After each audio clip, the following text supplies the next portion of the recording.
ابتدا ہے رب ذوالجلال کے نام سے جو دلوں کے راز خوب جانتا ہے۔ دوستوں، یہ واقعہ ہے حضرت خباب رضی اللہ تعالیٰ عنہ بن ارد کے ایمان لانے کا۔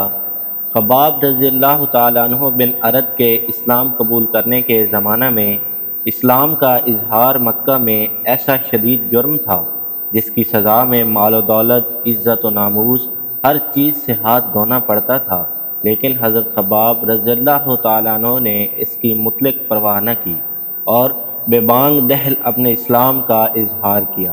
یہ غلام تھے، ان کا کوئی آدمی مددگار نہ تھا، اس لیے کفار نے ان کو مشق ستم بنا لیا اور ان کو بڑی دردناک سزائیں دیتے تھے۔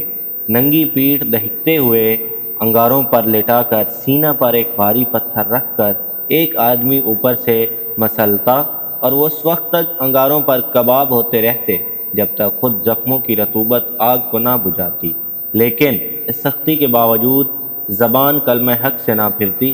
رحمت للعالمین صلی اللہ علیہ وآلہ وسلم اس قسم پرسی کی حالت میں تالیف قلب فرماتے تھے، لیکن ان کا آقا اتنا سنگ دل تھا کہ وہ ان کے لیے اتنا سہارا بھی برداشت نہ کر سکتا اور اس کی سزا میں لوہا آگ میں تپا کر اس سے ان کا سر داغا۔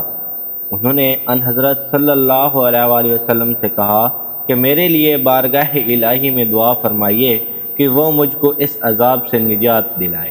آپ صلی اللہ علیہ وآلہ وسلم نے دعا فرمائی کہ اے اللہ، خباب رضی اللہ تعالیٰ عنہ کی مدد کر۔ بارگاہ الہی میں دعا قبول ہوئی تو حضرت خباب رضی اللہ تعالیٰ عنہ کو اپنے سنگ دل آقا سے نجات ملی۔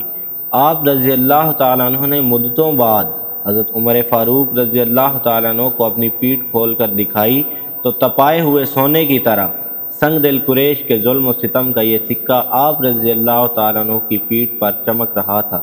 سبحان اللہ، کیسا ایمان تھا ان جیسے دلیر اسلام کے مجاہدوں کا۔